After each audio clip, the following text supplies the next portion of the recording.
Hey, this is Ross Payton with Roleplaying Public Radio. This is RPPR episode 142, Fallen Flag, Post-Mortem.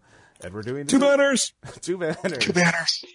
I never thought I can't believe two banners sound so much better to me than Gate 9, but I never thought I would see that day. Well, also, it's actually appropriately placed in the actual content. So. Yeah.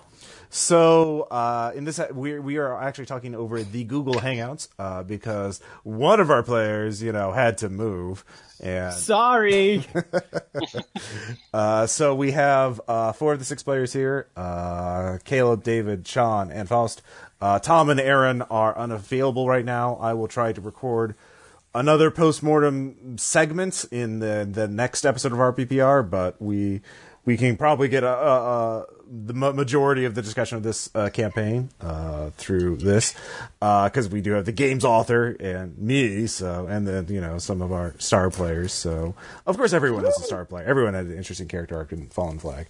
So I'll begin by, since I was the GM, how the campaign concept came up. We, of course, Caleb wanted to play Red Markets, and so I was tapped to run it, and we were playtesting all the latest versions of the rules at that time, the beta rules that would then go out for the Kickstarter, and that include collaborative enclave creation. I knew from my input that I wanted something far away from the recession, so that the players, the enclaves would, be on their own, that they couldn't just sneak over the fence to get supplies, or, easily get over the fence or be smuggled back and forth and that kind of thing, and deal with different issues than we did and also make it far away from the Brutalists, so we don't have to worry about that continuity.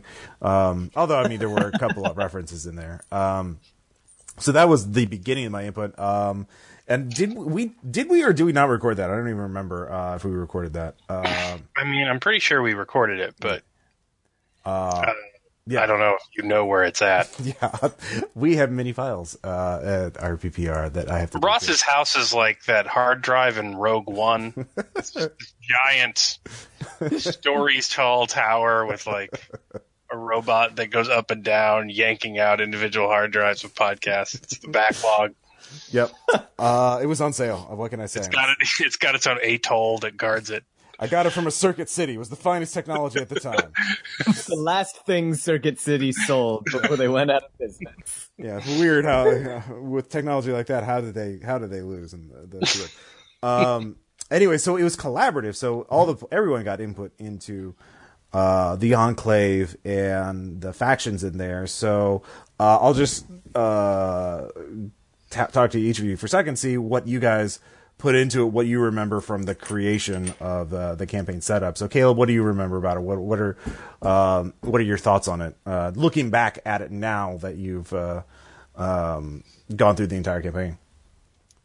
What I recall from it is that everyone was I remember thinking about biomes. Everyone was talking about different area, they wanted it to be cold, and some people wanted it to be in the desert, and some people wanted it to be in the woods,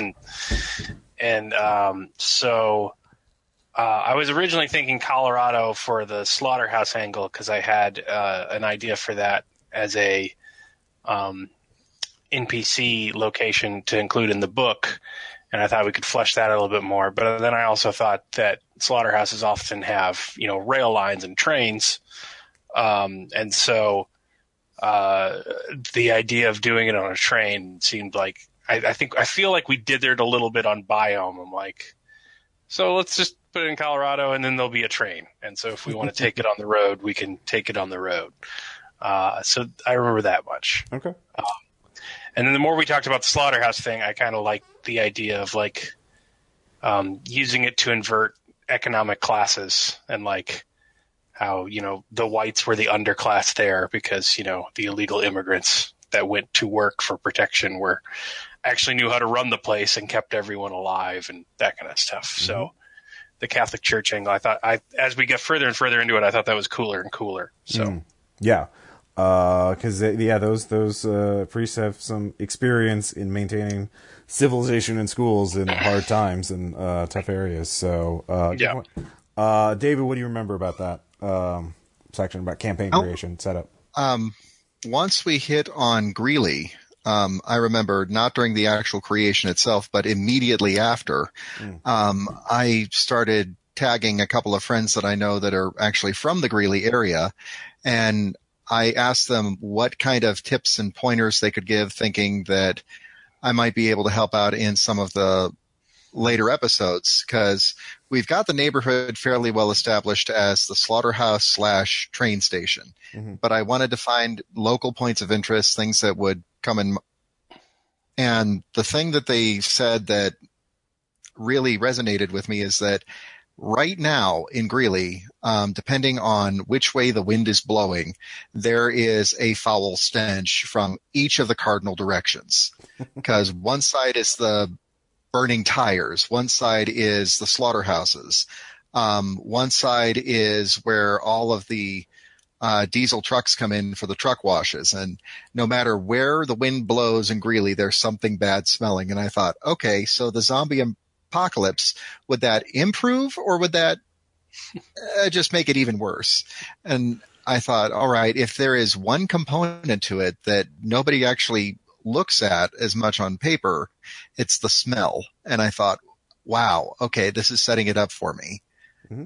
That's a good point. Yeah. Do you have anything else? Yeah. Well, and what I was going to say is that we managed to pull so many disparate factors for how to build it, and we managed to throw everything in just a little bit, because there's the Hispanic meat processing workers, there's the Catholic priests and nuns that went with their congregation, but the fact that there is also the conductors who are running a very tight ship because they're the only ones who know how to keep the train running. I thought that was a beautiful part that got added, and I think Caleb described the characterization of them as these are some of those super lonely nerds who have absolutely, positively no social skills. They just know how to run trains. They were the model train builders. Yeah. The train spotters, as they would be called. No relation to the movie. Although they probably, in the Red Marks version, probably are also hard drug users, because why not? Well, they haven't seen that movie, but they're angry it interfered their Google searches for very specific train models. That's a good point. Yeah. Why do I keep getting this naked picture of you and McGregor? What does a baby have to do with any of this? So good points. Shaun. Well, I guess, okay, so positive points.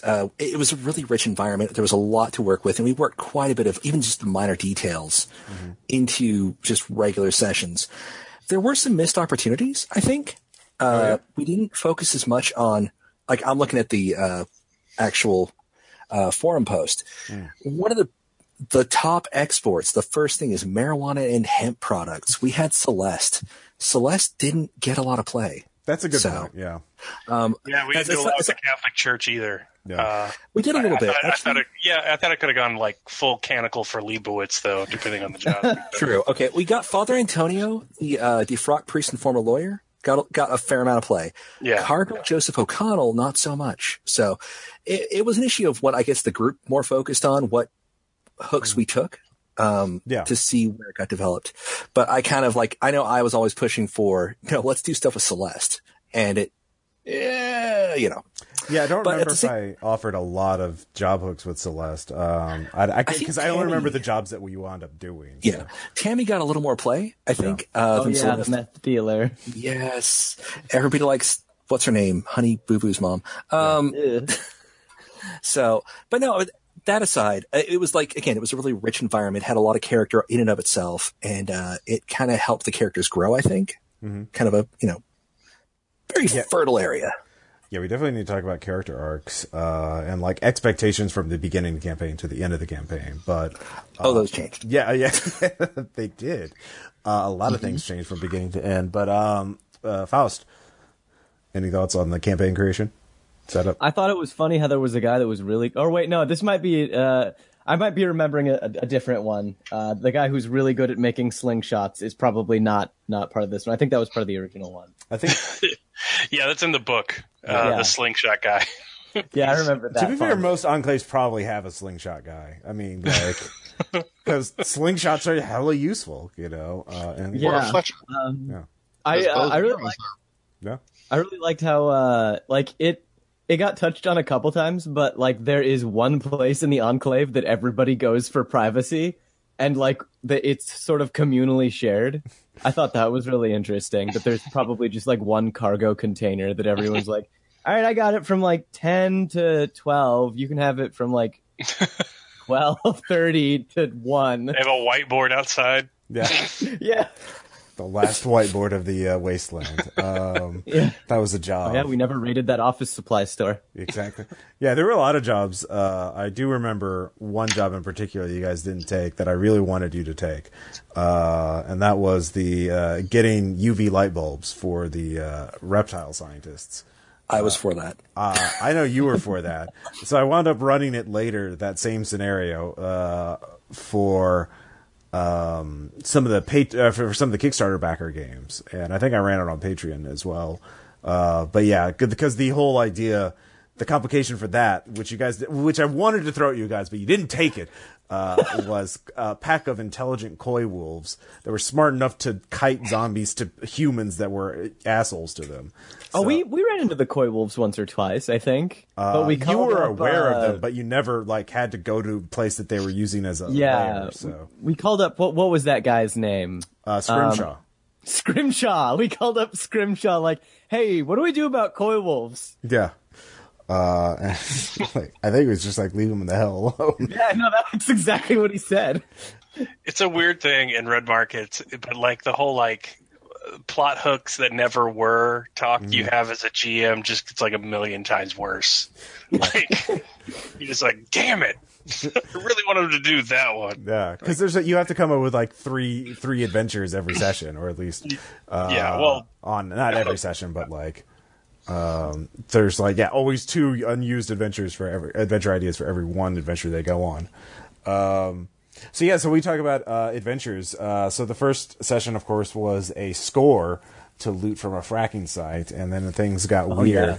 That went bad. That did go bad, and I do remember a recent comment, I think, an RPPR listener pointed out how even in the first session, Caleb's character, half off, turned down an opportunity to make extra bounty in order to screw the DHQS over.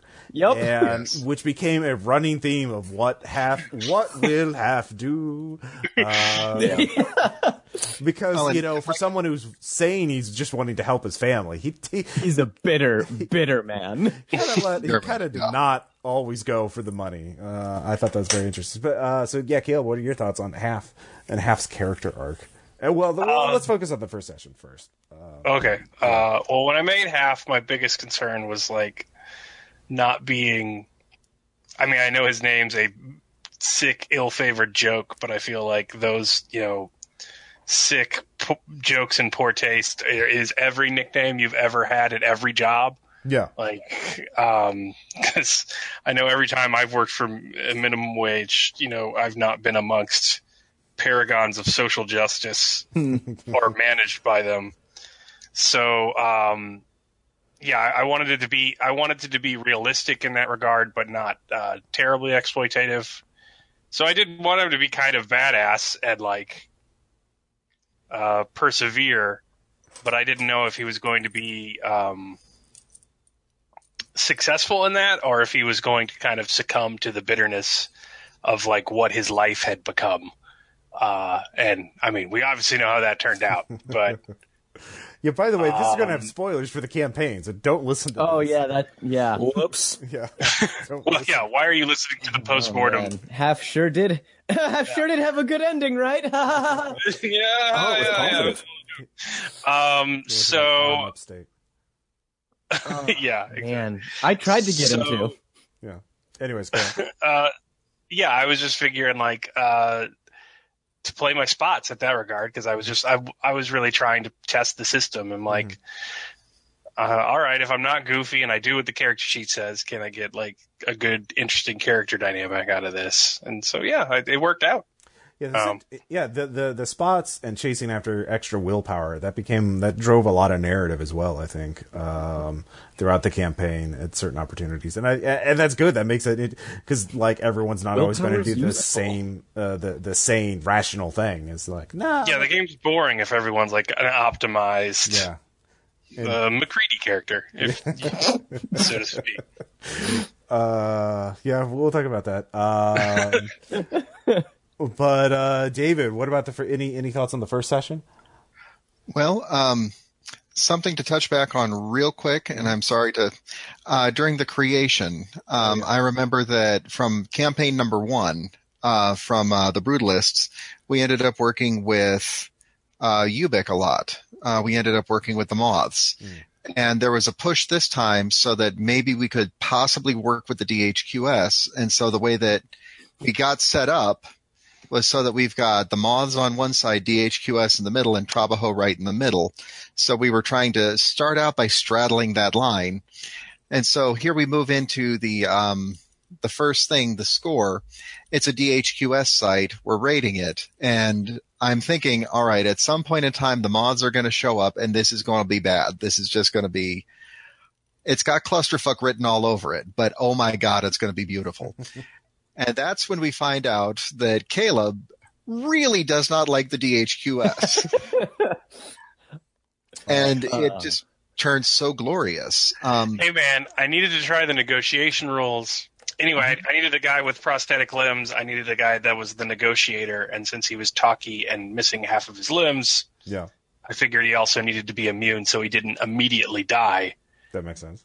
Then when you put that all together, I couldn't think of a way he would like the DHQS. That's a good point. Which is fair. And so I just went all in. Sorry. Well, and what I was going to say on that too is when I was looking at backstory on Han, which he didn't really say a lot in game because I was not playing a talky character this time around. I figured that his family had been killed off early, which is why he had no love for the DHQS. And the second that you made that choice and just kind of said your drug samples are in the air, they should be coming to you on the breeze, I just kind of went, okay, 1, very badass line. 2, I'm with this guy. Because holy shit, that's how we're starting. Fair enough. No, that it was a good moment. I'm not saying it was bad. I was just, I know when I was designing, when I had the adventure, I wanted to play up the DHQS versus Moths tension, the struggle. But I also know from the Brutalist that I didn't want you guys really fucking. I remember my character hated the DHQS by the end of it, so I didn't want to make it so easy to just we side with the rebels because screw the government. So I had to make the Moths a little dirty, which is why I had them shake you down in the first session to make it like, they may be fighting against the government, but they need fuel too, and they're if you're not with them, you're kind of against them. So I wanted to make both sides. I didn't want to make it an easy choice to that an obvious choice that you only an idiot would side with the DHQ. So I wanted to make it harder to side with the Moths. You're both jackasses. Yeah, they're both. See, or not at all, which is what you guys did. Yeah, they're rich. Fuck rich people. No, exactly. Exactly. One thing all my characters have in common. Eat the rich people. Shaun, any thoughts on the first session? This is like like in character creation, I had a bunch of ideas, and this is when I figured out why there were some leanings that said, hey, redirect towards what Cuddy became. Mm-hmm. When I'm like, oh, hey, I'll try and strike a deal with the DHQS. And it was like, fuck you and you're dealing with the DHQS, which is fine, actually. It was kind of funny. So it kind of helped establish a lot of the character motivations, I think. Mm-hmm. A lot of us were trying to pursue what we were trying to pursue. I was trying to pursue scientific progress, which was always impossible. And Caleb's portrayal of Half was trying to fuck the DHQS. Yeah. So, Yeah, a lot of the first session, I think, in any campaign is kind of like a shakedown, get used to the character, and kind of realize a lot of it is also adjusting, like, because the character you make on paper, you're always going to make a few tweaks between that character creation and then the first session, because like, maybe I said this, but maybe a little different than this. Right. So I'd established this meek background. Yeah. I will pull somebody off the field and fix them up on the side character. Yeah. And I was kind of trying to play this here, and then like the scientific progress obsession kicked in a little bit, and then we get to the end, and Cuddy is rolling up with a revolver or something, just blasting people in the face. That wasn't even the end. That was the middle. Yeah. I mean, no, yeah. It progressed. But anyhow, so like I said, the first session kind of helped us establish a lot of where we all stood, and I think we had a great character balance between all the players. So I do remember that first, and Aaron's not here to talk about it, but I do remember one of the more memorable parts being Refurb sort of defining his character and chasing Willpower by taking that gadget from the Firewatch Tower. Oh my God. Was that the first session? That was the first session. Yes. Fuck. And that was where Caleb, anticipating that things were going to go horribly wrong, was following behind him. And the second it started to go off, just chopped the backpack up with the hatchet, almost with no care as to whether he hit Aaron in the process. So I would say as a first session, this was like a resounding success. We all got a chance to shine, show who we were going to be, and it shaped how we played the future. So that was great. Yeah, that's a good point. Faust, anything else to add? I really enjoyed it. I think it set the tone for what Red Markets was going to be, since I think the game we played before that was a little more, a lot more jokey. Red Markets is kind of like, it's a soap opera that you get to sit down, watch, and take part in, and I mean that in like the absolute best way. Right. It is extremely entertaining. I had absolutely no idea what I was doing until about like maybe 3 sessions in, as far as like my character. Other than like, I'm bitter and I'm a crazy person. Yeah. That's a good point. And you fit right in. Ta-da! So yeah, after the first session, of course, we start doing the vignettes for that, and that's when we start doing the character arcs. So the character arcs are obviously, the listeners hear the sort of the story of how each of these characters, each member of Fallen Flag changes. But for you guys, the players, you didn't necessarily plan the character arc that you wound up going through. So let's talk about that a little bit. With the vignettes, I think did a lot to help establish who these characters were. And vignettes are amazing. I love vignettes. Yeah. I've added them to everything now. They're really good. Yay! You really are. Just It's character like Chipotle defined. for games. Yeah. Well, I mean, it's how you define your character without in a very easy and quick way, without having to go through. A lot of games. It's hard to have a character defining moment for individual player character, but these guarantee something. So Caleb, you talked a little bit about Half already. So, what the character arc that Half had versus the character arc you thought he was going to have at the beginning of the campaign? What was there a difference, or did it surprise you? Not really. Like, I think there was a difference is that as Half got worse, he didn't get less charismatic or anything like that. I thought he'd be a little bit more savage with everyone, but I found it interesting, and maybe I was just metagaming, but I thought it was good character in the long run. Is that I always got the feeling with Half that as the negotiations went on and as he dealt with more and more NPCs, he stopped feeling that human interaction was real. He was being real with the crew when he screamed at them and said horrible, nasty shit because his life was falling apart. But this sort of, still going along, still got a hustle kind of side of it, sort of desperate Willy Loman salesman side of him, getting stronger as it went on. That's something I didn't really anticipate. I really like the first picture that Patsy drew of Fallen Flag before he'd finished listening to the whole campaign, because it shows Half smiling even though it's the drinking session before the Mr. Joel's. Oh yeah. And that's what I love, because there's a camera, I smile now, and it just and the way I view it on the art is just it looks so brittle and fake. And I love that, like, the art at the top of the campaign's Age Now when he's just like staring into the middle distance and polishing his gun. I'm like, yeah, that's where he's really at. So he had a sort of persona, a facade that I didn't expect to keep up. Mm-hmm. But that's how I saw it. The thing I remember most about the second job was you and your fucking eggs. I've never wanted to shoot an NPC harder in my whole life. Is that the farm I job? thought you were going to set job, half the oil on fire. That was a great interaction right there. I thought that it was going to be a case of, all right, we get half the bounty for these. That's okay. I'm either going to set this oil on fire or I'm going to use it to burn your whole farm, your family, everything, and we'll just take it off of your corpses. One way or the other, we're getting our bounty. I can't remember. Did we kill that kid? No, you didn't kill them. We couldn't. Yeah, because they're children. You weren't that dead inside yet. So He was obnoxious, though. yeah. And So there are Marge, no- I remember on the way back, we had to, like, there were zombies everywhere, so we lit a gas station on fire, and we couldn't do anything, so we just lay down Yeah, in the the fog. eggs in the fog and smoke and prayed they wouldn't step on us. Yeah. Yeah, God, I remember that. That was good. It just No. blasted all of our humanity away. as far as the second session, one of the things I remember best, I know I was in it, so is the part where Half is just going, I've got a friend here who can read people. What do you think? They're trying to fuck us.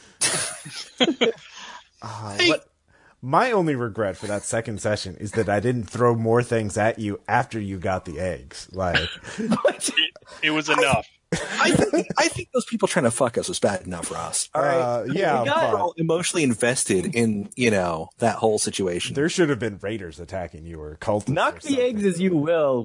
Those eggs earned us a reputation. Yeah. And we slid on that yolk for a while. We incubated those eggs. All right.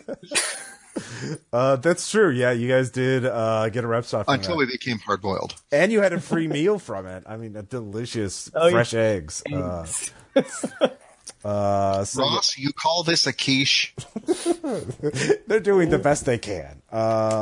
So yeah, no, that was I was really glad. I wanted to have more play around with the idea of a complication. Every job has to have a complication. So why not, instead of making it harder to do, it's something that affects the job itself. Like, you didn't know the complications. You didn't know what the job was until you're halfway through it. And God. yeah. Because you guys wouldn't have been so angry if you had known that from the beginning. Oh, yeah. And you would have negotiated for that. But that was a lot of fun.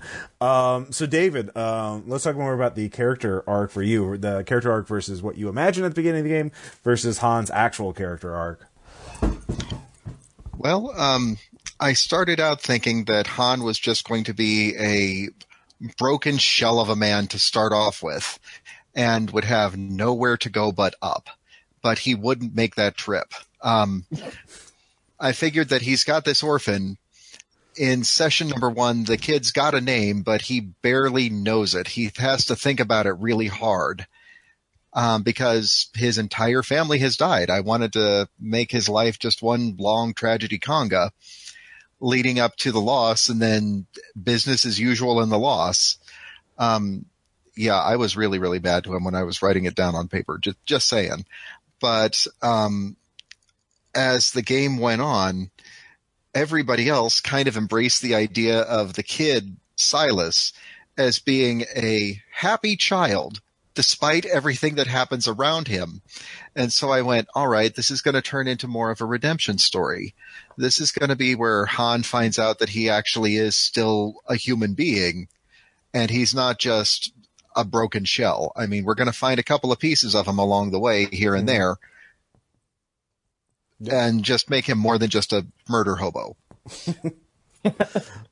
Yeah, and that was pretty close to what happened, I think, because you actually did, survive the whole thing. Oh yeah, and some of the little things that led to other things with it. Oh yeah, Han survived. Yeah, Han made it back to the recession and lived a quiet life. He had to live basically in hiding. Oh, yeah, that's right. That's right. He Opened a tiny little flower shop. no. that sort of thing. Because he made his role that the DHQS death squads didn't find him. So That's right. so yeah, that was good. So cool. Sorry. And I think that there was some minor influence on the campaign with it too. So in episode 3, I know I'm getting a little bit ahead, when we were looting the school, my vignette before that had been the fact that I needed to help the kid with his homework. I had to help Silas, but there was no more paper.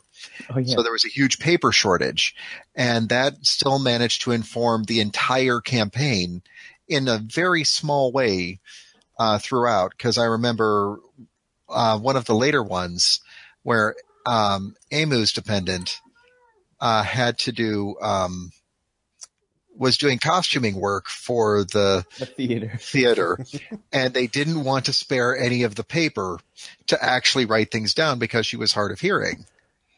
Oh, yeah. That's a good point. And so the paper shortage from episode 3 still managed to impact us a little bit later on, and I think it came up in, was it episode 6 or 7? I think it was 7 again. Yeah. That sounds right.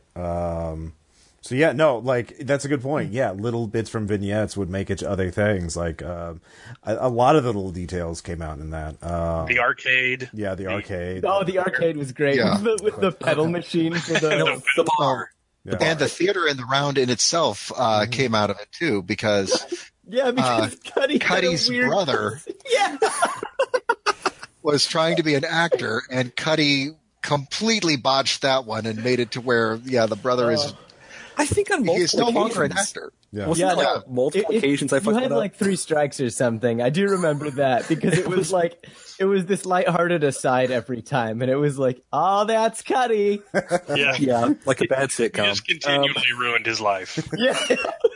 Yeah, until That he probably eventually, didn't help his life. So he eventually joined one of the trains as a traveling clown.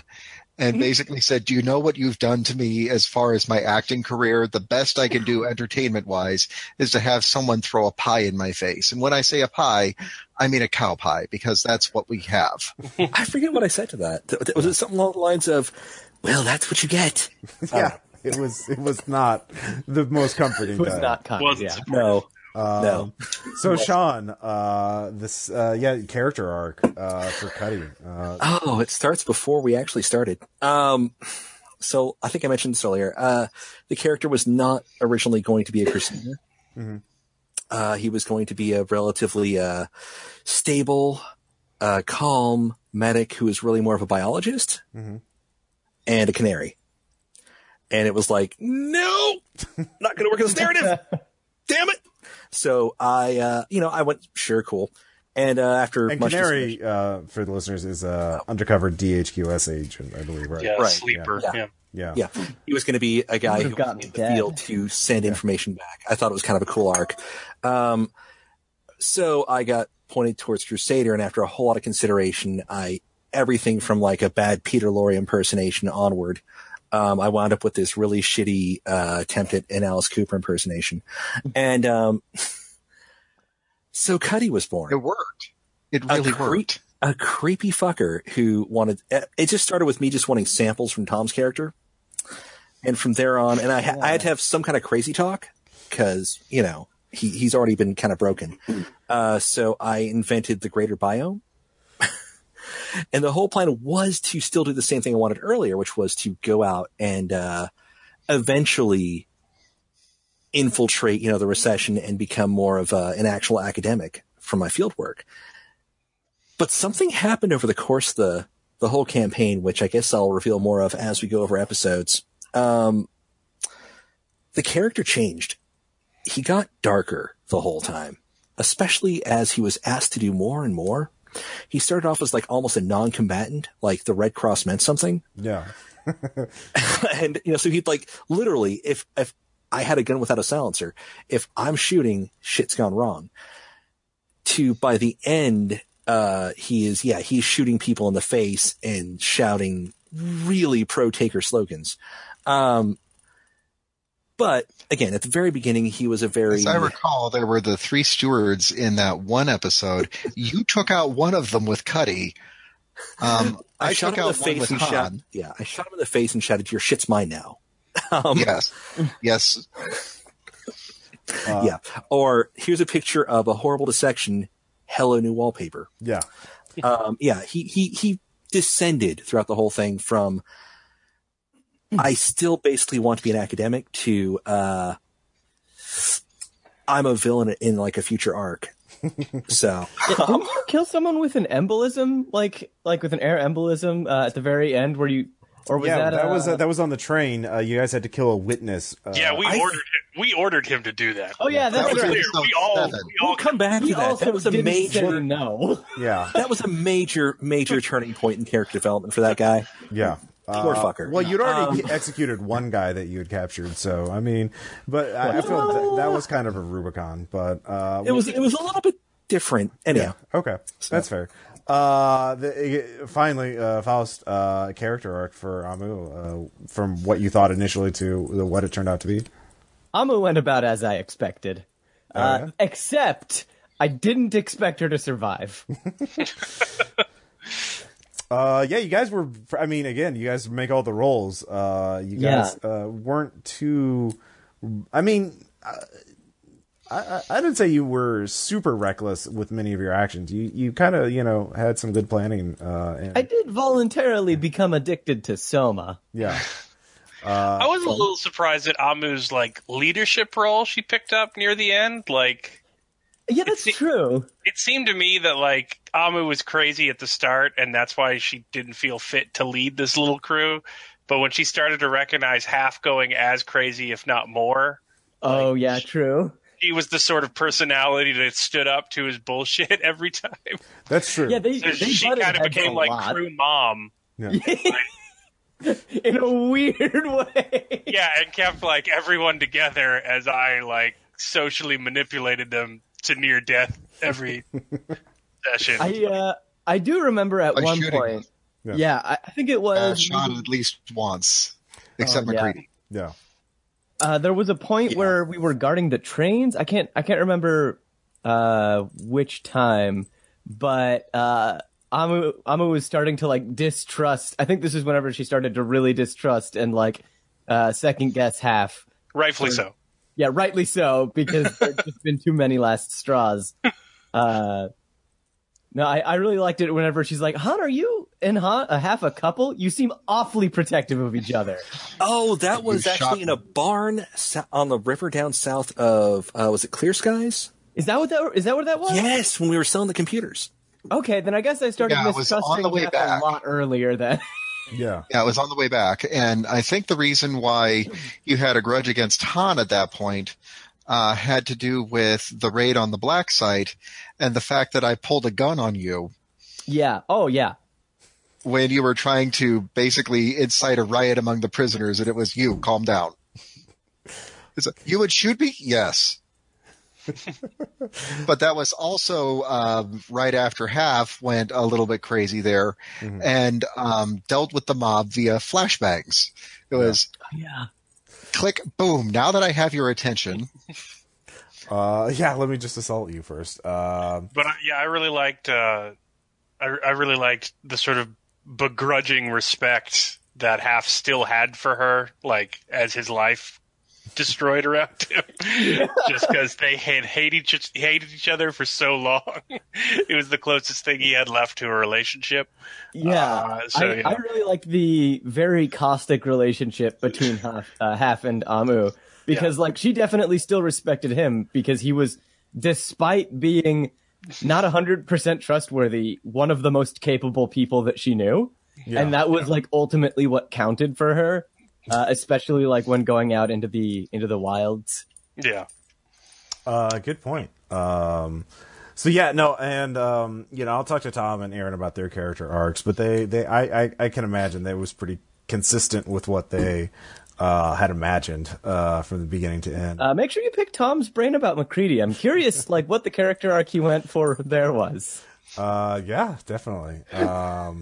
It was probably similar. It seems similar to Banhammer's character in Brutalist. So, but let's talk about episode 3 next, because that was also doing a little bit of world building. Because this is when you guys went to the school to get the sensors from the vending machine, but the school was intact and had casualties inside. Oh yeah. So that I felt was interesting because I got to do a little world building in terms of why is this school intact? Who are these crazy people? Of course, it was the New Age cultists at the commune trying to rehabilitate casualties. Oh yeah, they had their crystals trying to align the chakras of the things. Yep. Yeah. And that was you guys are and I was impressed with how you guys dealt with it diplomatically. You didn't just kill everything, burn it all, loot everything. Useful. It's useful to have idiots. There's much to be learned. I mean, who knows? They might get results. Yeah. Oh yeah, Cuddy took it. We've tried everything else. Maybe it'll work. And I love the fact that it's okay. Can we talk to Moonbeam? Which one? Yeah, no. My favorite part is that there was always at least one Moonbeam on the council. Caleb, any thoughts about that? I really like that scenario. It was good in the world building. I also feel like that's probably when our vignettes hit their stride. Yeah, definitely. Because I don't know. I know my mission was to make them more serious this time, and I sort of stated that, and then I tried to do it myself. Because I like the Brutalist a lot, but all the vignettes sort of turned into Robert Altman films, which everyone talking over each other and saying terrible shit to be as funny as possible. And I thought it was a lot stronger in the Brutalist, and I really think we started to get there, especially when I think that's the one where I went to the kids' soccer game. And then you guys just volunteered to show up as my ex-wife and her new husband. Just awful and awkward. And I thought that's when we all really started to get it. It was all right, what can I do to fuck up this 5-minute scene? All right, now it's real fucked up. Let's move on to the next one. That's when I really felt like we started to get it. Yeah, that's how it's supposed to go. And Faust, I have to apologize too for the way that I played your dependent throughout the whole thing. Exactly. I don't feel like there's anything that you need to apologize for. Yeah, just the Loud Howard has been commented on a couple of times. But I feel I mean, again, you can't be incredibly subtle with some of the characters in the vignettes because you only have 5 minutes to do it, so you kind of have to paint in broad strokes, as they would say. Yeah. And I'm still, every time that I think of her, I think of my granny in real life, who's deaf as Beethoven, and when her hearing aids have a low battery, her voice gets louder and louder and louder. Oh no, makes sense. So I figured perpetual low batteries. This is fun. Shaun, you for episode 3, you were pretty gung ho on the hey, well, why not try it? Maybe crystals do work, right? Anything else? Mainly, it was just the experimentation. It was where I was really pushing the whole. We have to progress science. Explore the greater biome. So that kind of thing. But really, honestly, I mean, it was it wasn't a huge highlight. I mean, again, as far as the vignettes are great, but really, honestly, I love the world building in that it gave us a set of unlikely allies later on. We did use them later to great effect. Yeah. But it was the kind of people normally you wouldn't want to team up with. Right. So Cuddy was okay. Well, I think what I tried to play up, I hope I did this right, was that Cuddy really kind of hated them because they were, pretenders to the throne. They didn't know shit. But they might find something by accident that we could learn from, I don't remember precisely this episode, so, No. I might have been more. It was last year, so. I might have condemned them a little bit more, but and I rightly should have. So No, it was fine. I was, like I said, I was impressed with you guys taking the peaceful route instead of just like, screw those hippies, let's take it and just burn everything down. but we can use them. Yeah. No, exactly. I will say a theme started to develop there that kind of ran through. So, like, from the outside, Fallen Flag is kind of a hero to the people. Like, we forge a diplomatic relationship with the Detoxins. We free slaves. We save the train multiple times. We bring eggs. Like, we free. We're actually pretty good. But we do that. Oh yeah, we saved a man from a DHQS black site and brought him back. Not just one. We saved everybody from that DHQS black so site. we were kind of fucking folk heroes. But we did that at the price of, like, tearing ourselves apart. Oh yeah, literally killing ourselves. Yeah, every good thing we did just ripped into the lives of our families and friends, and I thought that was really interesting. We were all monsters by the end of it. Yeah. Yeah. You did wind up killing people to keep secrets. But like monsters to our loved ones and ourselves. Like, but I imagine if Trabajo's still there, like, people are singing songs about Fallen Flag. Like, I would imagine every Taker group is compared to Fallen Flag and how those are guys you could depend on. yeah, you don't have to be, like, profiteering assholes like all these other crews. Like, you can help the people and still they all retired and they're fine because they don't know we got offed by DHQS black squads or eaten alone in the woods. Like, yeah. I retired to a nice farm. You've retired to a nice farm. You're right. So I started a cult. Yeah. Oh yeah, Cuddy became a final boss. Yep.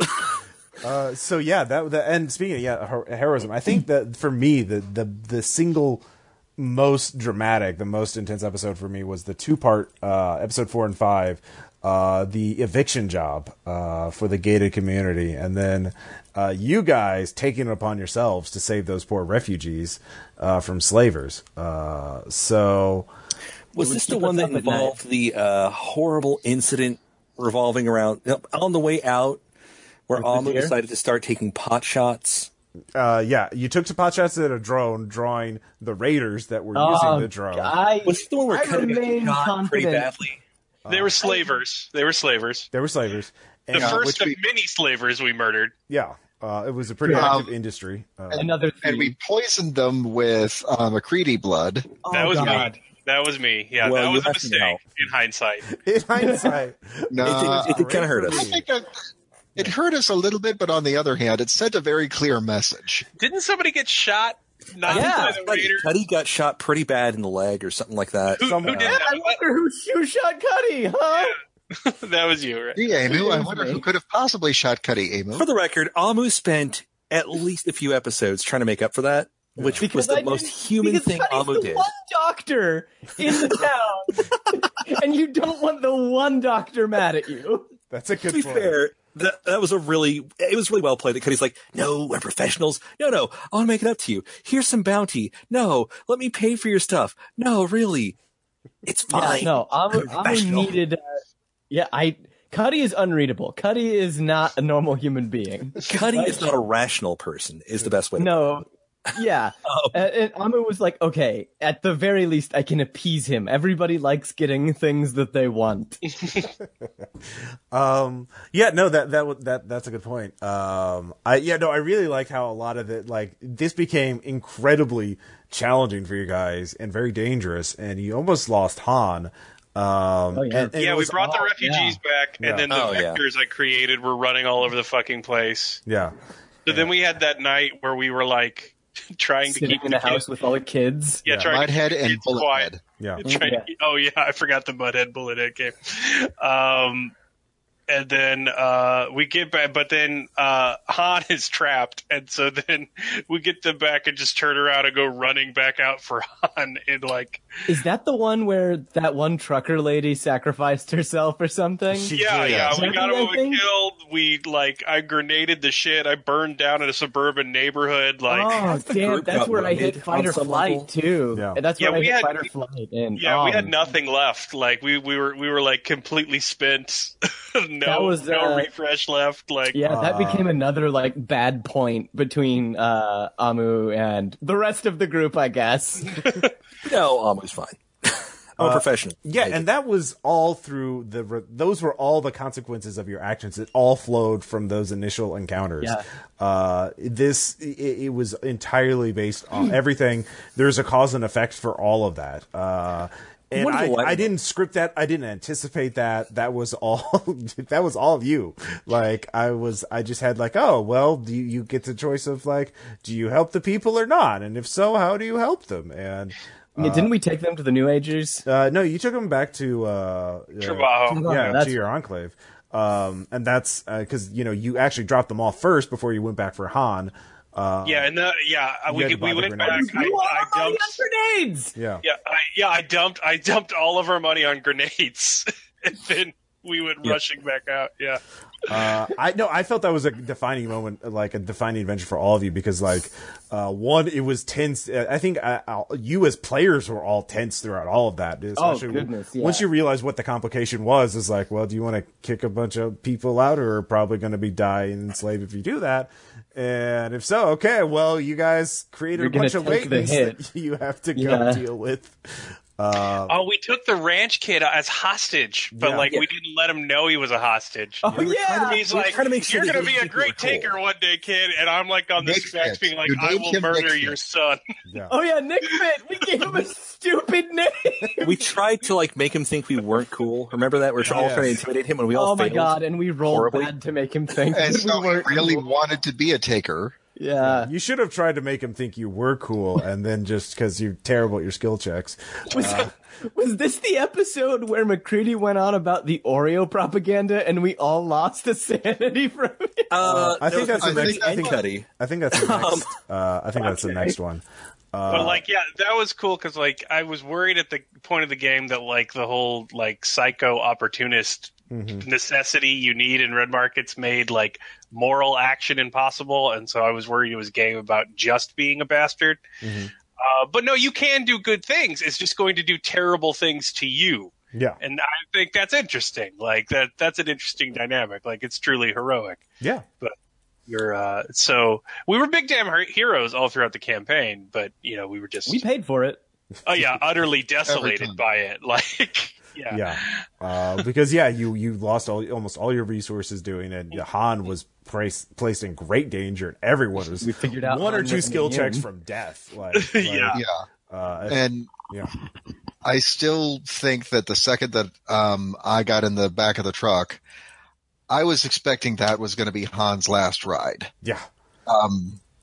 And with the situation with the house and hiding in the little Harry Potter cupboard under the stairs, I'm like, yep, this is how it ends. If they hadn't gotten you, that would have been it, because I don't see a way you would have been like, yeah, well, fight your way through 3 latents or starve to death in there, or that's tough. I might have made it through 1 vector.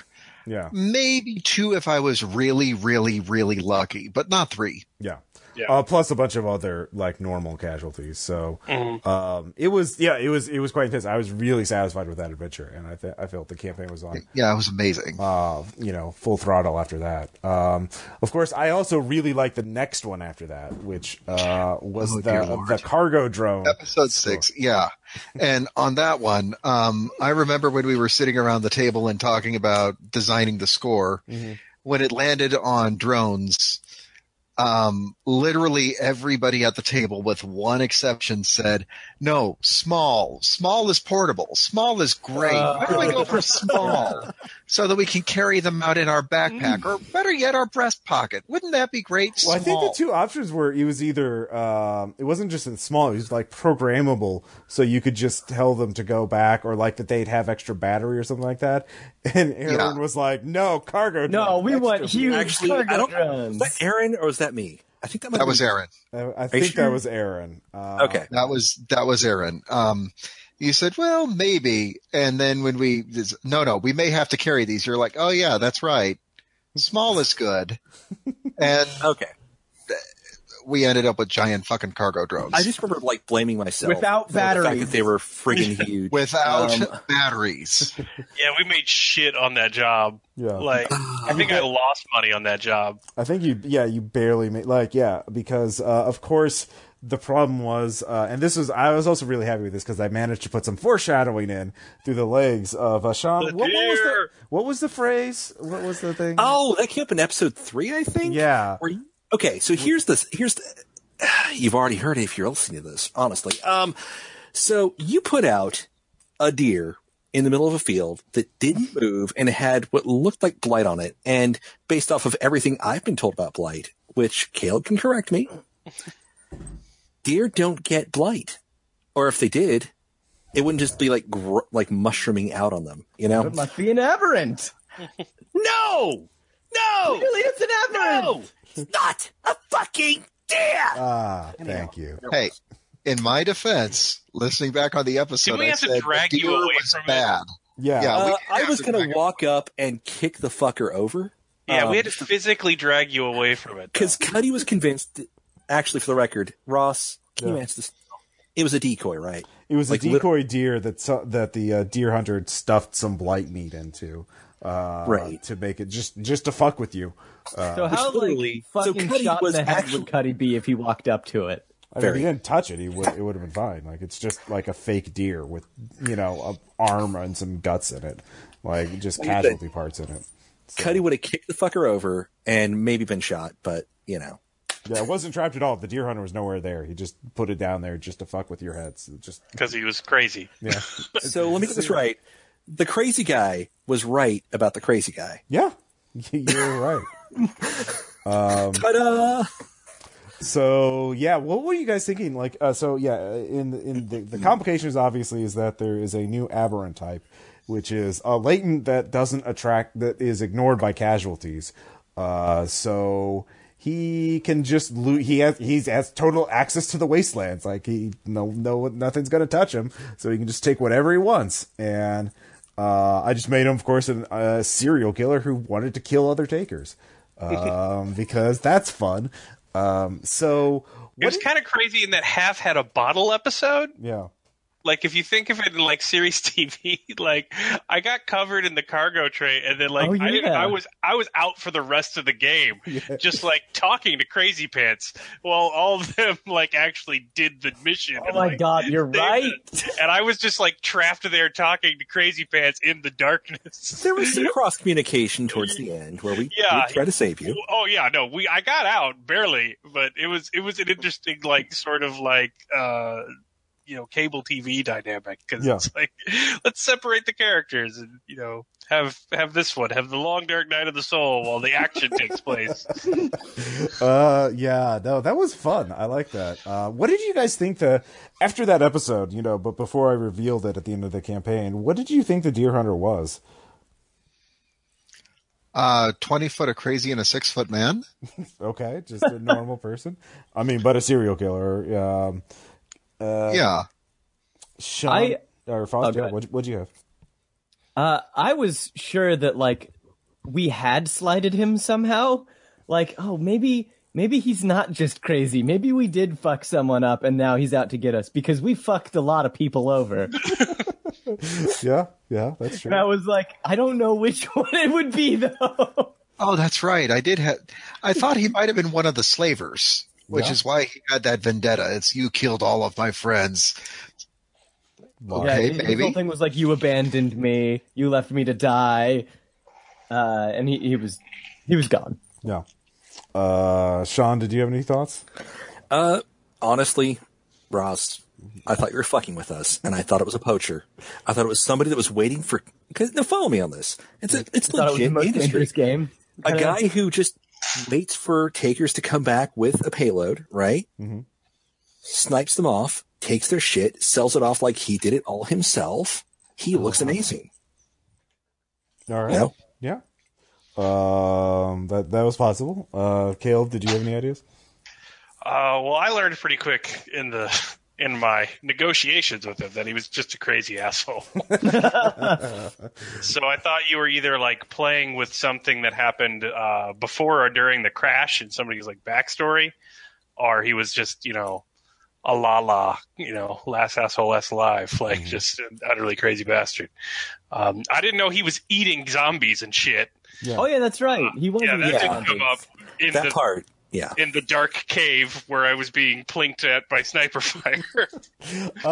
So for those of you who are curious about the red market sighting, that was my answer to the question: what happens if a latent eats casualty meat? Well, makes him real crazy and kind of an aberrant that other casualties will ignore. But he's really fucking crazy. So, I wanted to make an aberrant that was, could think and, plan and like use a gun to, instead of just the standard. Ruin some days. Yeah. Ruin some days. There we go. So that was my thing behind that. I wanted to change things up. I'm glad none of you realized it was an aberrant until I told you. Yeah. But yeah. Quick question about this episode. Did I say something about a flying Teddy Ruxpin? I'm looking at the comments. Possibly. I might have. Okay. Sorry, I'm just looking at what the fuck came out of my mouth? Yeah, that's a normal. Yeah, again, for the listeners at home, we don't remember what we say because these are like 6 months to a year after we record them. So even 2 weeks after I said something, I'll probably forget. Anyhow, so next up, we have the train leaving, and then episodes 7 and 8, getting the job to find the engineer, and then getting the engineer. Because you decided that I gave you another option too, which was to wait to get paid. And I like that dynamic of like, okay, if you just don't take a paycheck wait to go to the next enclave to grab that second engineer who qualifies for this, then you could do that. You'd be like, no, I'd rather literally go raid a black site with commandos than wait to get paid. Getting paid's important, man. Yeah. Ross, we're hungry now. Oh, this By the way, your Mix 6 track, it's gonna be a month late. Don't worry about it though. You can just wait for the next one. No, You're cool with that, right? Yeah, I that's fair. That's fair. I just like that dynamic that you guys made your priorities. You got to get paid. And of course, I mean, the thing is that this is a pretty dark campaign, but there were moments of levity. I do, and not many people commented on, but I do like the part in episode 7 where you guys are on the high-tech enclave, and you work as models for some new gadgets. Yeah. Oh God, yeah. And I get to take out some of my frustrations. Yeah. By throwing magnetic tomahawks at Aaron. Yeah. Yeah, it was great. fantastic. And then I stole all the food from the craft table. table. Table. Craft Yeah. services, yeah. I kind of liked our professional camaraderie with the luchadors. Oh yeah, the luchadors were great. Yeah, we were never love those guys. cutthroat competition. We were always like, "Hey man, you do what you got to do." We were never shitty to each other. Yes, we were. Well, And you were shitty to everyone because you were crazy. No, I was shitty to the luchadors because you asked me to be on several occasions. You made me drug them. Oh yeah, I forgot about that. With Cuddy's pre-crash antipsychotic medication. Well, man, here's the thing: we didn't get fucking caught, so our legend is still good. And then Cuddy was terribly excited about hiring them to go out on a job where half of them died. Oh yeah, that's right. Because by that time he'd already been a total fucking murderer and a total psycho. So, thanks, half. Yeah. Wait, was I the one that hired them? Yeah, was it Cuddy and I that hired them for the hearing aid job? Yes, it was. And Cuddy was. Yeah. Cuddy also made sure they had their an Ubik. Okay, to be clear, you knew there was a fucking ganglion there, and you're like, "Oh yeah, go in there." This was that was not my doing. I believe this I was saw after... that job, and I was like, "No, we're not doing that under any circumstances." Okay. And you're like, I know, I'll subcontract. Let's address this one. Actually, okay, out of character, Caleb, thank you so much. You saved the group. You did a great job. In character, I believe my statement was, "God damn it, stop undercutting me!" Anyhow, something like that. And Cuddy, he felt for his new goal after becoming a newfound psychopath. Oh, yeah. Yeah, so he was terribly excited about things that you should never be excited about. Yeah, no, I do like, the other taker groups. I got to use them. Of course, one taker group, the bikers or the renegades or whatever I called them, were just used as the obligatory characters who are killed to show how badass the villain is. Yep. And, Always need some. victims of the deer hunter. And I know you guys were really creeped out when you found their bodies. Oh yeah. Yes. So that was fun. With the deer skulls on their heads, and it's Yeah. like, wait a minute, those are renegades. Those guys were pretty good. I mean, friendly rivals, because we're always friendly with our rivals because we don't want to piss them off and have them kill us all in our sleep. But, yeah, I remember that. I like that. Of course, then, the luchadors, they were very chill to you, and they were very polite. Good Especially because there were times when we were working like the same job. Like, we Protecting were in the train. scout car with them, and so it defending the turned into trains. It's, To be fair, we'll be nice to these guys. They'll be nice to us. And if there's ever a job that's so big that we can't do it ourselves, we know who we can just kind of tag. It's, hey, you guys, come with us. Huh? We split it? I do remember that they rubbed Amu wrong a couple times, and I don't remember why. to be fair, there are several occasions where we were outside of Cuddy's influence.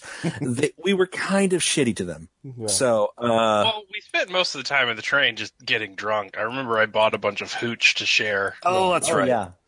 And then I drunk dialed my wife. Oh yeah, that One was of the fun. worst vignettes ever. That was a real good vignette because it was like, oh man, I am like, God, what's the word for like being embarrassed on somebody's behalf? Yeah. Like twice removed. Yeah. I'm embarrassed for the character you're playing. I like Felucci. Yeah, they're just good Catholic boys, just trying to earn a living. Trying to wrestle their way into success. Yeah. And then, of course, then there were the wild geese, the Catholic Oh, black mask right. clowns. You guys were just kind of like standoffish to them. I don't remember a whole lot of Well, it. they sell were someone recruiting to them? children to be zombie. Wait. Yeah. Did we sell That's right, they anybody were- to them? I thought we had. We sold something to them. Probably. We hired no, them, you hired them sub- to do something. you guys, hired them to clear something for your retirement plan. Yeah, no, Oh, I hired that's right. them to clear the place for my farm. Yeah. we go. I remember that much. And Cuddy also hired them to clear out the silo that would eventually become his cultist stronghold. Right. Oh, right, which has probably been overrun by now. That's just What? after the epilogue, that's it. I don't have anything. That's part of Caleb's next Kickstarter campaign. There you go. Kill Cuddy. There was one other group. That's you're somebody else's Mr. Joel's. Yeah, exactly. Oh, probably. Go into that fucking house of Hey, nightmares. I gave you material, man. What would you say Be gratitude? of worth in there. Like, what would outweigh the dangers you would have to go You're through? You're like, I want to 2018 retire to be games. the doctor from Day of the Dead. No, better yet. No. Ready? No, really, legitimately. Research that DHQS wants. Yep. Okay. Across the board. That data is worth tons and tons of bounty because he's probably got data on a crap ton of aberrants, especially You're new like a constants. deniable scientist, like how we fund terrorist organizations God. geared in the right direction. Like, Sadly. well, I didn't shoot him. We just gave him a bunch of guns. Like, I just gave him a bunch of petri dishes and vials and shit. When What you do think do about it, on him? when you put this all together, Cuddy's arc didn't change as much as you think. It just got more severe. Yeah. Yeah. That's true. He was going to come back and report a bunch of research on, all this. Mm-hmm. Instead, he generated the research. So. There was one other taker group, remember, and I remember you guys didn't like them too much. The Lifeline admins, who ran the Lifeline forums for the area. Oh, them fucks. Yeah, they were professional and competent. Yeah, and you guys were like, oh, fuck those assholes. Didn't they steal something from us once? Like a Probably. job or something? Well, they were bidding for a similar job, Yeah. That's right. and that's why we went fuck those assholes. Yeah. Oh, yeah, that's right. We there was didn't much- actually burn them directly, but we burned their reputation pretty fucking hard. Yeah. To be fair, they're not as I realize now. Anytime when I make taker groups, obviously NPC taker groups, they need to be painted with a broad brush and just be more memorable than professional guys with guns and skills, like they need to like be a death cult or luchadors or bikers or What are you talking about? Luchador's a skill. Yeah. How dare you? Well, luchador is a great skill. I'm leaving this podcast. So you raid the black site, you get the prisoner out. That was a really tense combat too. Yeah. You did a good job running that. Yeah, that was again like a few bad dice rolls. You could have. I feel like each of the sessions sort of escalated it in like what point we were fucked from. Like the first session, it was like, oh, things are going good. Oh no, Caleb. And then in the second session, it happened sooner, and eventually it just started where we were fucked from the beginning. And that was great. Yeah, I love that fight that we were just like throwing flashbangs, and then like it was just smoke and leg shots and wrestling on the ground. Like a million leg shots. Yes. You were just like, I need to change the rules. I just change the rules. This was the one. And then you guys were getting peppered by machine gun fire down a corridor, and it just was a fucking clusterfuck. Oh, sorry. Aaron and Faust were down the corridor and just getting fucked over. Yeah. We were fighting what we thought were 3 tough soldier types, but were actually 3 DHQS stewards. There were actually 4 of them, but one of them died when we blew the wall. Thank you for that, Caleb. But then we proceeded to just kneecap the fuck out of them until they died from having no knees. Outside of that, this was the episode where Cuddy took a level on badass and stopped being the guy that sits in the back.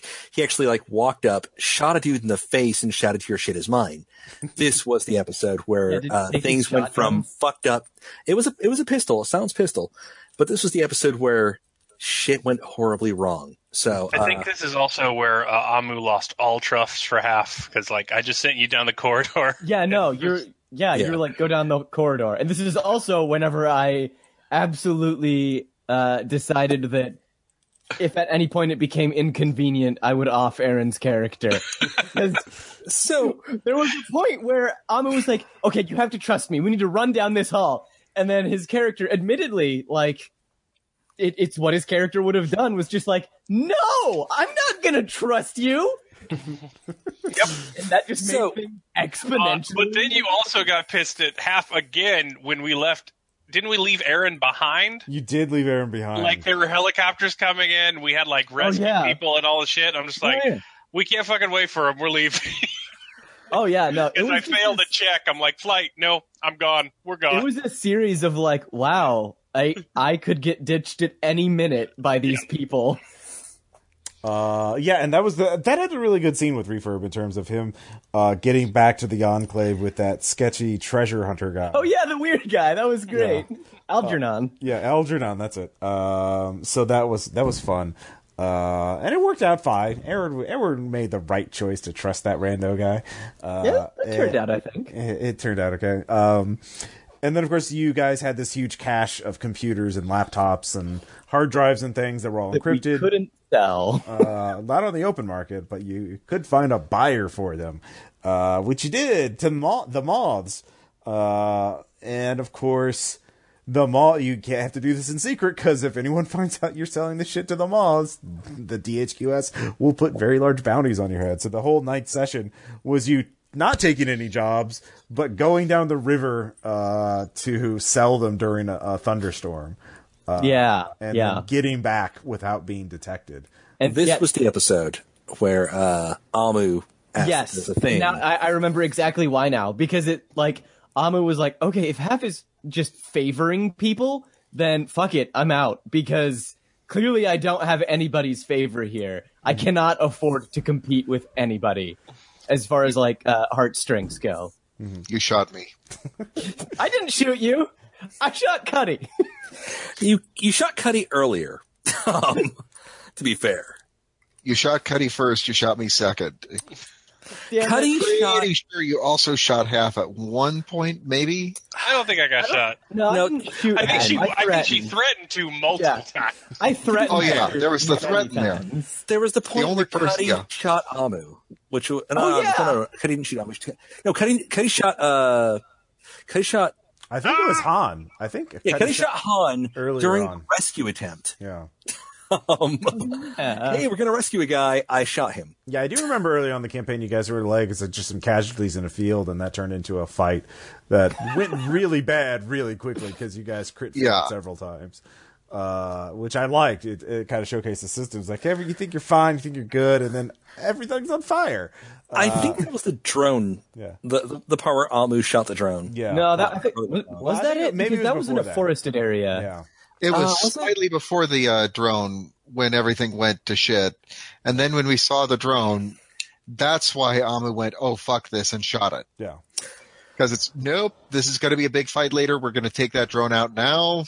David, let's be fair. We were playing Red Markets. It all went to shit before we started. It's kind of the premise of the game. It's awesome. I kind of agree with the escalation of, okay, oh, wait, now we're fucked. Yeah. So with episode 9, it was, okay, on a scale of 1 to 10, how fucked are we when we take this mission? We've been fucked from the start. That one was 11. From behind, unrelenting, with no lube. Yeah, it was awful. One thing fun. I did like about this particular arc was not only selling the data and getting back, but this was the point where you guys went really dark in order to keep your secrets. Like, in order to maximize your survival, you were like, we need to kill. You had to kill 2 witnesses, essentially. One was just a random taker who had been hired to find you, and he did shoot at us. I don't think he did. Well, he may have, but you captured him, and he was unarmed by the time you executed him and threw his body in the river or hid it. This was the kid that we killed. Hid it in a cabinet. Yeah, right. It was the kid we killed in the burned-out building. Yeah. For the record, Cuddy. Oh, yeah. Cuddy was told to kill him, and Cuddy hesitated. Well, that was okay. So if that was the first witness killing, and you were actually told take care of him. I didn't know what that meant, and I was trying to find a way to make him live. And then the second one, I failed all kinds of roles and decided I rediscovered what being a doctor meant. that was the best part. So yeah, when you guys get back on the train, you figured out one of the assistant conductors has had a drone follow you. I think it was Drone Punk. Drone Punk. He got hit with the shrapnel that Caleb. Caleb because he put a grenade in his drone when he tried to steal shit from us. Well, he tried to steal shit from us. Blackmail, not theft. Totally Blackmail. Okay, fine. Yeah. Well, no. Here's the difference. If it's theft, he's stealing one time. Blackmail, he's going to steal from us every single time, unless we kill the blackmailer. So since we have no idea who he is, because blackmail requires secrecy, Caleb's plan was perfect. It's okay. He's going to get what's coming to him when this explodes in his face. Mm-hmm. And I think you even said, don't worry, you're getting what's coming to you. Plans being perfect doesn't deny the humanity of the situation. Yeah. So after it didn't work, and I was assigned to murder him as a doctor, one of my few human points, and I failed all my fucking anyhow, yeah. I personally felt that was like that. Cuddy turned a little bit before that, but he could have come back. That was the point of no return. This is like, oh fuck it, I'm just going balls out with this. That was when it went from, I was like, I might start a cult to, I am the cult. So, yeah, good point. Which is sad because Cuddy was probably one of the most stable characters, sanity points wise. In the various fields. Well, okay. He was meticulously maintained. I feel like there's a difference between Cuddy's sanity points, and normal people's sanity points. Yes, actually, I'm gonna. There's an exchange ratio. I'm gonna back you on that it's one. Like Bitcoin to Dogecoin, the Canadian sanity points. Yeah. Like yen. Yeah, no, I mean, knock a couple zeros off the end there, and you're good. Dollars Oz versus dollars US. I don't know. It wasn't the same currency, but I mean, as far as the system went, he was meticulously maintained. The problem was, his end goal changed. Okay. So that was the point at which it changed.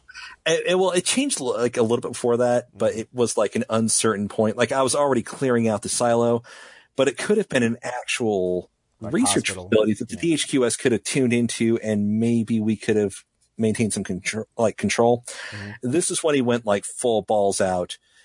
No, we're going to research how far it goes. And, which led to the, like, I find somebody manipulating, making a chain of, infected, and I shout saucy dick waffle because they beat me to it. Yeah. So I felt that was the real turning point for him. So. Interesting. I like. Yeah, no, that's an interesting point. You know, like your character crosses some sort of line, and you realize, oh, well, this character is really like this, so I really need to emphasize that more in the future. He can no longer be a human being after that point, because now he went from like, I've killed people out of necessity, I've poisoned people, yes, but they lived, to no, I'm a straight up murdering motherfucker. Yeah. So, yeah. So you only have, the what? Happens to the best of us. Caleb, are you admitting something there? No. So you only had one job left, which was the Seven Samurai job in Big Sky Country, which was done through a lot of different factors. And this was also the time where you didn't do the hearing aid job because you didn't want to face another aberrant. Right. Yes. Yes. Well, of course, you didn't know you'd already faced an aberrant at that point. True. Anybody have anything to talk about the Seven Samurai job, Big Sky Country? Because I mean, next up is Mr. Joel's, which is sort of well, there was Caleb's flip out where he was ringing the bell and losing his shit, and even Cuddy is going, "Oh God, you're going to expose us." Anyhow, yeah. Well, and I thought that one too. We planned out how we were going to make the most out of the incident, protect ourselves as much as we could on the Magnificent Seven, and then proceeded to catch the truck in our own trap because the person driving the truck didn't realize the trap was there. Oh wait, this was the man kebab. Yeah. This was man kebab. Yeah, there was a pretty brutal shootout at the end too. Also, that was the one where I said I stab a guy in the neck and shout, "I'm a doctor," and everybody went, "No, you just scream." But either way, I'm still going to keep saying I'm a doctor every time I do it. So. I crushed a guy's throat on video. Oh yeah, that's right. Yeah. He's Ali Mod. Yeah. A lot happened in this episode. Really, it was a really busy episode. Yeah. To be fair, I almost died. All right. But you also managed to pull off a massive throw with a Molotov cocktail. We even were humming Chariots of Fire when you were throwing it. Yeah. Yeah, you guys were a pretty finely tuned killing machine by the time you were ready for Mr. Joel's, and I think that's kind of. I got those roach points, man. Yeah, you got those. I got those roach points. I'm good at everything. Well, and on that one too, I still keep thinking back to the movie, either Magnificent Seven or Seven Samurai. Either way you want to look at it, it's just you do realize that like half of them die, right? Yeah. And we all walked away from that. Yeah. Barely, but yeah. David, did we really all walk away from it intact? Okay. Was that we the episode where Hap started or limped away? And no, Hap started hallucinating the episode before, but that's the one. Yeah. Yeah, that's the one where you really, really started taking it to extremes. Good point. Yeah, no. So, I mean, if this campaign had gone on a lot farther, it would have been interesting to see. But your character, I think it would have gone about one more session, and then we would have died. Just pushed it. Died or imploded? Yeah. Yes. Also, yes. Taking too big of risks. So yeah, the next was Mr. Joel's. Again, this was done collaboratively. In terms of like what two banners really stood for and what was really valuable about that. I definitely I think you adjusted the rules for it after we did that, right? Like based on how it came out, or did you, Caleb? Which one are you talking about? The Mr. Joel's, like, because we did it collaboratively, like in terms of like what two banners really meant. Because we went around and like it was a roll off to determine whose story was right. Well, we added different ways to do it. Yeah. Like enclave creation, we messed with that a little bit, and giving various options in how to go about the sort of collaborative method of it. Because I remember David said, like, yeah, it's in a theme park in California. Lake Tahoe. Lake Tahoe. Border between California and Nevada. And you're located in Colorado. So I had to... Yeah. Okay, I failed geography that night. I was kind of fucked up on cold medicine. Well, I mean, It's fine, because I had... it was a challenge. And west of the Mississippi, Yeah. we already did that with the Chicago thing. Yeah, so, we did. West of Chicago. yeah. Well, to be fair, I think Chicago would have been nuked or taken over. I don't think that would have survived. Oh, Chicago's going. Well, I'm talking about the brutalists. Yeah. No, I know. So west of the Mississippi, Chicago. yeah. I was The thinking, river can change course. yeah. Maybe. So I came up with the airship idea in order to have a justification. That's why you're so focused on two banners, because you had a one-way ticket to it. Oh yeah, that's right. We had a. Wow, yeah, that was like our last reprieve. The one that you guys were smoking on? Yeah. Yeah, Yes. smoking and getting pounded on wine. I think. Probably. Also, yes. So yeah, Mr. Joel's. I had to go all out. Had to come up with a new aberrant type and crazy cult to defend it. And raiders / cultists, because they were essentially cultists who've been co-opted by raiders, and then they just all kinds of crazy. Because that was one of the obstacles that you had to face. What'd you guys think about Mr. Joel's, Caleb? Yeah, I liked it. It was pretty intense with all the stuff going on. Yeah. The archivists. It was interesting that you made the archivists like really bad guys. I thought that was kind of cool. I hadn't considered making them that like over the top. Well, to be fair to the archivists, I had them. The reason why they were so violent was because they had been sort of taken over by raiders, and the raiders kind of like made Literally called themselves the Four Horsemen of the Apocalypse. Yeah, so they kind Real of jackass move, by the way. Fifth Horseman. Come on. that was taxes, right? Yes. Yeah. I was down with that. Yeah. So. Well, I'm just being thematically correct. It's a game of economic horror, so taxes has to be the end boss. Am I right? So, Yeah. David, It's okay. We got a return. Heyo. We got a refund. David, any thoughts on Mr. Joel's? I thought that it turned out a lot better than expected. The look on your face when I said, well, maybe it's actually just an amusement park, you had a look of glee. And I think it was because you were going, how can I turn an amusement park into a place of horrors? Yes. So you're welcome for that. But yeah, absolutely no poker face there. I'm thinking regardless of what the rolls landed on, it's like, no, fuck it. Amusement park. It's going to be in an amusement park. We have to do amusement park. It turned out great. I'm glad it was an amusement park. That's a great place to have a finale. And the Hotel of Death on the way down, the fact that we almost died on the stairwell, Oh my gosh. just kind of says, no, we took the how fucked are we dial and just went up to 11, ripped the dial off, put it back on with the 11 at 1, and turned it up again. Yeah. I don't know how realistic. There's at least one of you dying here. Just saying. If any of you walk out of this, consider yourselves lucky. That's the way I was looking at it. That set the tone for the whole thing as just, it's going to take everything you guys have to survive. And we ran into the Aberrant Factory. Yeah. We didn't actually go into it, but we were thinking about it.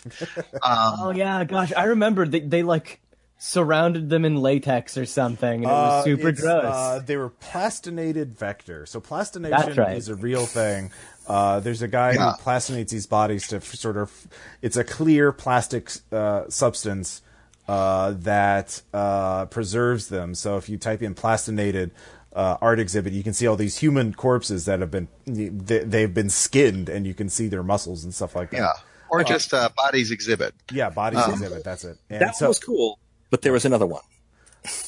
There was also the ganglia in the sewer. Yeah. or in the water supply. Yeah. So we ran into one aberrant, and then we ran into another aberrant, and then we ran into an evil player character group of 5. Yeah. It was pretty fun. And you guys overcame it. But I don't know how realistic the plastinated vector would be. I just thought it looked cool, and I thought it sounded cool. So I don't know if that makes sense. Yeah. I mean, I'm sorry if it's aesthetically incorrect for the setting, Caleb. It's fine. Well, there you go. You have permission to use plastinated vectors. It's a skinned corpse running at you, and it's covered in plastic, so your bullets are kind of ricocheting. Yeah, that's. It's fun. I give it a 9. Yeah.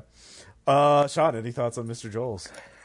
Okay, there's a lot of little things. Again, the multiple vectors were cool. Again, from where I was coming from, playing the character that I was playing, of course, I had a lot of comments on, you motherfuckers, you beat me to it. From where he was at that point, where he's like, no, I'm going to create my own special vectors. I'm going to weaponize this shit. I'm going to sell it. I'm going to experiment. There was that. So yes, I had a lot of, very, verbose commentary. And, no, also one tiny touch that I appreciated personally is that you used my suggestion as a trap. I loved it. Which one was that? That was the Malignant and the Sewers, right? Oh. No, actually, it wasn't that one? No, it was that truck that had the actual ID card printers. So so that you could essentially go to any DMV. Oh, yeah. And just start printing your own fucking money. Shit, man. Didn't I have that rigged up as a trap then? Yes, it was a trap. I loved that. So, it was great. So it was like a great acknowledgement. This was also the session where a lot of us just like went balls out and sacrificed everything. Didn't Albatro bite it? Yes. How did Albatro die again? I can't remember. He got sniped. Taxes blew him out of the air. Yeah. Yep. And a lot of us just went full on over the edge, out of the trenches, attack mode after that, which is kind of funny. And we just, the only reason we probably won is the fact that we didn't dig in and wait to be attacked. We just went balls out crazy. We will kill you. We did kind of run straight at him. Yeah. I do know that I can't remember. Let's see. Tom and I took on war at the top of the tower. And then we fought Pestilence at the bottom while Caleb was pulling the Old West gunslinger. I'm going to make you dance by shooting at your feet, except instead of using bullets, he was using grenades on Famine. There was a lot of explosives in that episode. There were. We just went balls out crazy, we will fucking murder you kind of, Mm-hmm. Well, we knew it was the end. We knew it's this or nothing. Which Go out with a bang. It fits in Mr. Joel's, right? It's this or nothing. And I felt that we only could have pulled it off because we did that. So it was cool. I loved it. Faust, you were saying? There were 2 parts that I really enjoyed. One of them was where I thought Tom's character was going to die when he fell from like the roller coaster thing right onto his head. Oh yeah. And then the second part was whenever I remembered that narrative effects can be triggered by critical shots. And I think I knocked somebody close to the edge of the roller coaster. Mm-hmm. And then it was either Refurb or Han that pushed them off the rest of the way. Actually, no. It was Half, because that was the moment where Half grabbed Death. Death was right at the edge. Death grabbed his arm, and Half says, "You can have it," and then just pulls the strap and lets him fall with the arm. Yeah, that's that was so good. That was pretty dramatic. So yeah, no, I mean, you guys, you made your rolls. You had were appropriately aggressive. You made the right calls, basically. So yeah, you nailed Mr. Joel's. I thought it went well. And so yeah, the epilogues. Caleb, you got to talk about your epilogue, because I even tried to save Half a little bit there. I did too. Yeah, I know, but it was like, I mean, if you put it on the dice roll, it's the dice roll. Yeah. And I put it on the dice roll, and that's what it was. So I wasn't necessarily trying to I was trying to save him, but that's not necessarily the result I wanted. I just wanted the most dramatic result, and I thought it was interesting for Half to turn down help from like everyone. Yeah. Yeah, he was done. Yeah. It was over. In the alternate universe, when the die came up better, what would have happened? What would you have narrated for Half had his family gone back for him? I mean, it would have been pretty similar to what I did in the Dream vignette, talking about like he sort of lives life quietly and tries to take care of his kid and keep under the radar about being immune and all that kind of stuff. Okay. Yeah, but I mean that just wasn't in the cards for him. So yeah. All right. So yeah, no, I felt that very haunting kind of epilogue for him. Yeah. So very Half had a bad end. Yeah. It was really well done. It was very well done. It was. Probably the most dramatic out of all of the endings. Except of course whenever we do the follow up one shot of art. Let's see here. Going up the river to kill Cuddy. Yeah. Yeah, my only friend. Yeah. Apocalypse Now remake, with Kurtz. 8 times. Yeah. I mean, Cuddy Kurtz. Yeah. So, David, any thoughts on Han? I thought his epilogue was pretty appropriate, Oh, yeah. I kind of see the fact that he's finally got to the point where he can put the gun away, put the bow away. And even if he's going to spend the rest of his life laying low, I think that he can actually be happy again. And so I pictured him eventually dying surrounded by adoptive grandkids at this point because, Silas is going to have a life in the recession. And yeah, he gets to die an old man in his bed. Okay. Yeah. Which is a pretty rare privilege in red markets. In red markets, that's almost unheard of. Yeah. Of course, Cuddy. Yeah, Shaun, you're a final boss for someone else's Mr. Joel's. Again, it started off. It was not going to be that way. He was going to live this happy, calm life where he was just going to contribute to society and the world. And I guess the Taker's life is just that fucking rough. Yeah. So, and logically speaking, I just really thought about everything that our characters went through, and no matter how much the stats say that he was stable, that's not reality. Yeah. So he went sour, he went megalomaniacal, and I'm kind of happy with the idea that he's a latent cult leader for some subsect of the Crusaders.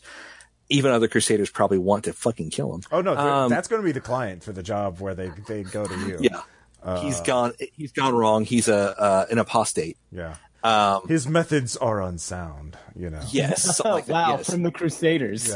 Yeah. Right.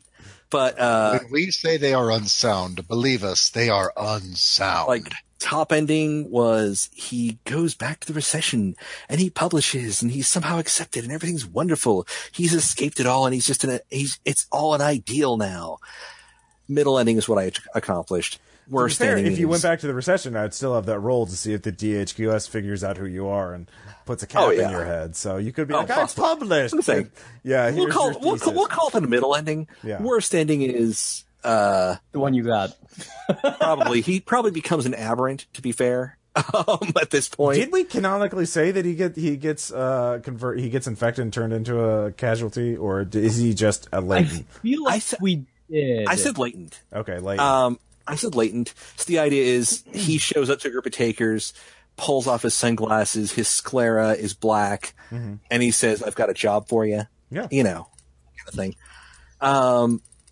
But yeah, no, he's like a job giver / villain, potentially. So, you're welcome. Yeah. And,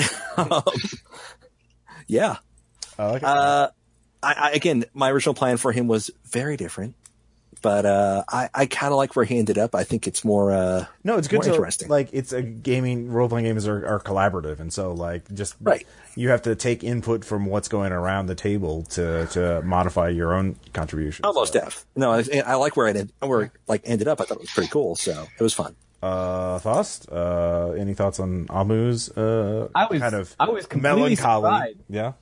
That happened. I did not expect to succeed on that at all. Yeah. I thought Amu and Athenia had a very good ending. Yeah, I mean, it's still kind of bittersweet because, I mean, it's a very kind of hard, hunter-gatherer kind of farming life, so they have peace. But it's better being a taker.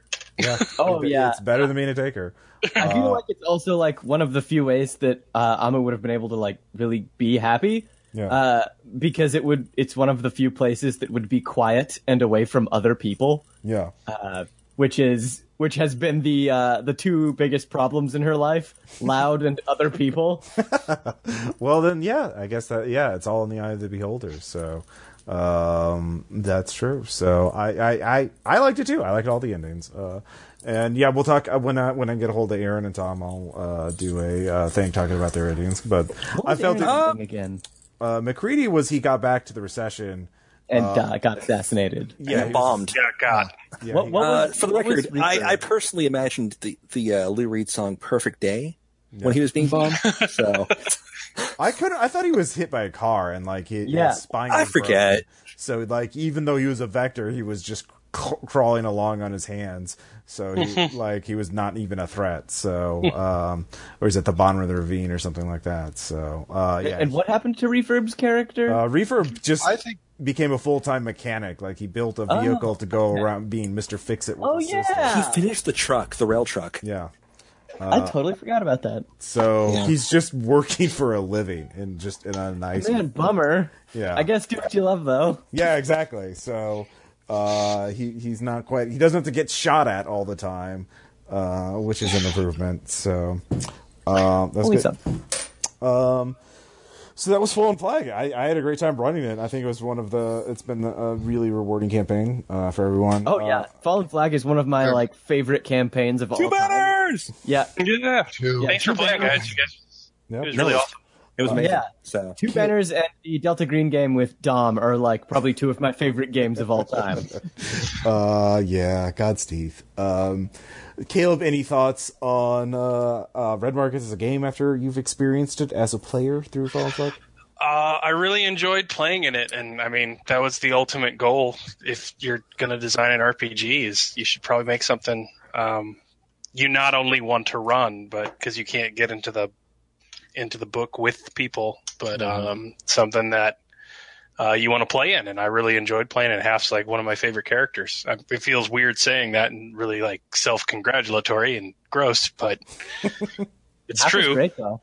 Yeah, and it's one of my favorite campaigns too, and like that's the design goal. So I mean, if Red Market succeeds and gets past all the businessy printing stuff we're coming up on, I mean, it will be a game that people play because of you guys in this campaign, and I really appreciate it. Woo! when Yeah. it succeeds, Caleb, not if. Yeah, well, Oh, okay, yeah. well, take breaths. There's not enough wood in the world to knock on. All right. It's his Mr. Joel, so you don't talk about it. So instead of Red Market, you say instead of Two Banners, you say Red Markets. Red Markets! Red Markets! All right. Red Markets. 142 RPPR. Talk to you guys later. Bye.